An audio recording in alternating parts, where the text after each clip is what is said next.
Hi, this is kind of a sit down off the cuff video. A lot has been going on. I always get up to, things.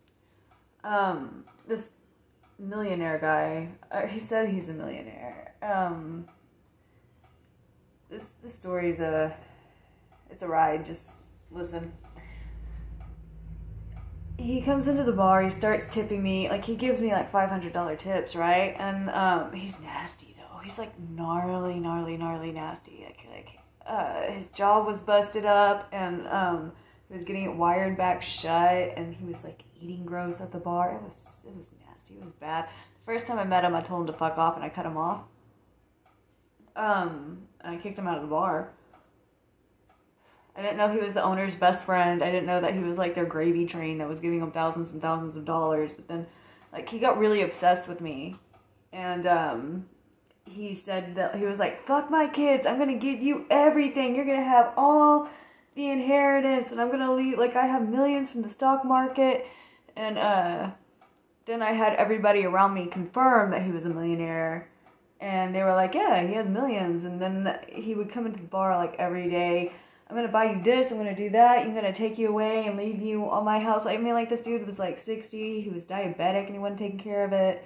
He smoked 4 packs of cigarettes a day. I was like, fuck it, finally, right? So I was like, yeah, let's go on a date. And the agreement was we were going to go on one date for 1 hour of my time, and that was it. He made it very unambiguous that he was impotent. He kept telling me, my pater don't work. I gotta get some pills to make my fucking pater work. And it was like that the whole time. It was like, I'm scared to say any more of the details. It's the only funny one that I can really like comfortably say, because I feel like he's gonna get his weird team of lawyers up my ass. But I don't even think he was really a millionaire. Like, we went to this really expensive hotel, and he bought me like $12,000 of jewelry. Whenever I ran away, I had to run away. Whenever I ran away, I only got like 3 pieces, but he got me all of that stuff, and then I basically had to run around being this fucking errand girl. Like, every time that I would get something, like, I couldn't even fucking enjoy it, because it was, like, on the go, doing all of his bullshit. And he would, like, rent all these houses. I think the houses that he was staying in were just ones that he was, like, doing some real estate deals on. Like, I saw him buy, like, 4 houses. It was weird. Every time he took money out, he would go take, like, $3,000 out of the bank every single day, but it was, like, out of some business account. I mean, maybe he was a millionaire in the stock markets. Like, he had the money. He just went and bought my bosses a new car. It's like a $90,000 car. But, I don't know. I can't really make heads or tails of that. But I started getting sketched out, like, on the 3rd day. And every time I started asking questions, he was like, you're a crazy fucking dope whore. And I'm like, dude, you're drunk. He was an alcoholic bad. He would, like, wake up and start drinking beer. It was bad.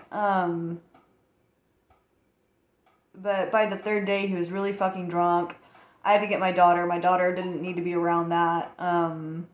It freaked me out, so I basically ran away, and whenever I was running away, I dropped his key, and then, like, he made a big fucking deal that I was, like, robbing him or something, but I wasn't. I just dropped his key. So I ran away. He's chased me off the car.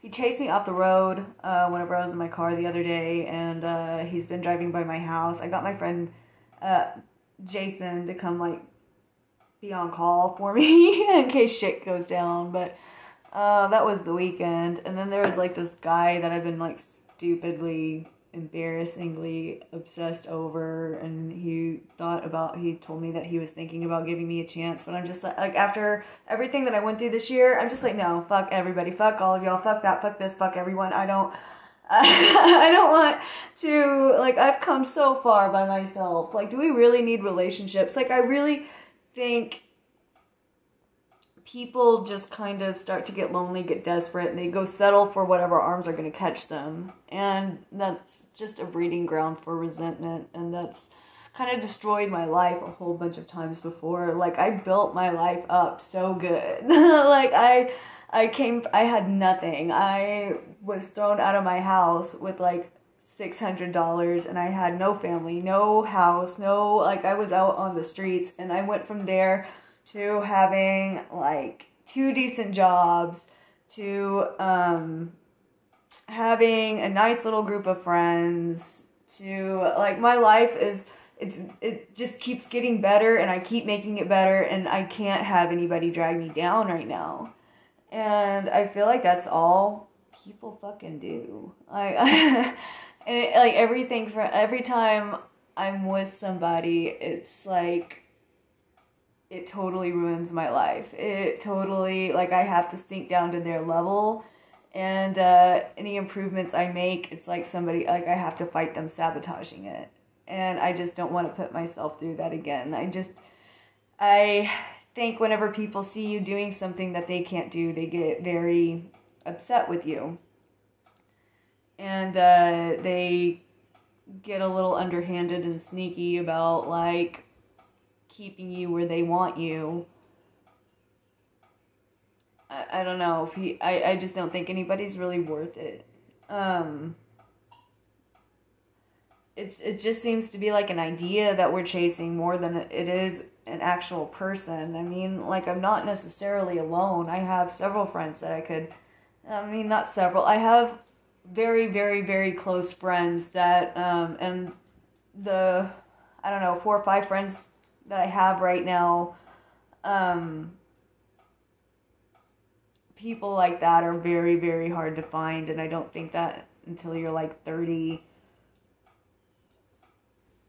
you really know who's in your life that you can trust. Like, I had to throw out my entire fucking family. I had to run away from everybody that ever mattered. I already lost everybody that ever mattered to me, except, like, now I have to hang on to what's still there. So, but I just think that, like, whenever you're a bartender, people, especially whenever you're bartending during the day, it's like there's always this one sad-ass, dumb motherfucker that doesn't think he needs a therapist, that'll come sit down and tell you all his problems. And it always seems to be like, your problem was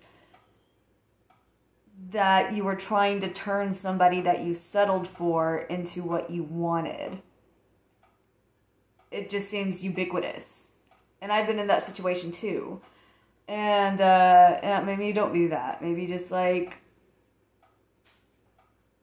take care of all your shit and let everything else happen. I don't know, life sucks. It just, like, deal with it. Like, it's not the answer. Another person isn't the answer to your problems, and it never fucking will be. Okay, bye.